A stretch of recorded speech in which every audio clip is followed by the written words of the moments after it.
സംസ്ഥാനത്ത് വീണ്ടും അമീബിക് മസ്തിഷ്ക ജ്വരം ബാധിച്ച് മരണം. കോഴിക്കോട് കുറ്റിക്കാട്ടൂർ സ്വദേശി ജിസ്നയാണ് മരിച്ചത്. കഴിഞ്ഞ 13 ദിവസമായി മെഡിക്കൽ കോളേജ് ആശുപത്രിയിൽ ചികിത്സയിലായിരുന്നു. രതീഷ് വാസുദേവനുണ്ട്. രതീഷ്, വിവരങ്ങൾ. അരുണ്യ, ഇന്ന് വൈകിട്ടോടെയാണ് ജിസ്നയുടെ മരണം സ്ഥിരീകരിച്ചത്. കഴിഞ്ഞ 13 ദിവസമായി കോഴിക്കോട് മെഡിക്കൽ കോളേജ് ആശുപത്രിയിൽ ചികിത്സയിലായിരുന്നു.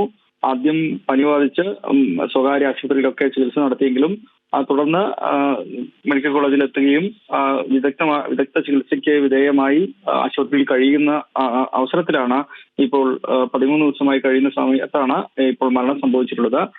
കെട്ടിക്കിടക്കുന്ന വെള്ളത്തിൽ ഉൾപ്പെടെ കുളിക്കുന്ന അത്തരത്തിലുള്ള വെള്ളം ഉപയോഗിക്കുന്നതിലൂടെയാണ് അമീബിക് മസ്തിഷ്ക ജ്വരം ബാധിക്കുന്നത് എന്നാണ് ഇപ്പോൾ പ്രാഥമികമായി കണ്ടെത്തിയിട്ടുള്ളത്. എന്തായാലും അത്തരം മരണങ്ങൾ കോഴിക്കോടും പരിസര പ്രദേശങ്ങളിലും മുൻപും ഉണ്ടായിരുന്നു. ഇതിനിടയ്ക്കാണ് ഇപ്പോൾ ചികിത്സയിലുണ്ടായിരുന്ന ജിസ്നയുടെ മരണവും സംഭവിച്ചിട്ടുള്ളത്. ശരി, കോഴിക്കോട് വീണ്ടും അമീബിക് മസ്തിഷ്ക ജ്വരം ബാധിച്ച് ഒരു മരണം കൂടി. കുറ്റിക്കാട്ടൂർ സ്വദേശി ജിസ്നയാണ് മരിച്ചത്. രതീഷ് വാസുദേവനാണ് വാർത്തയുടെ വിവരങ്ങൾ നൽകിയത്.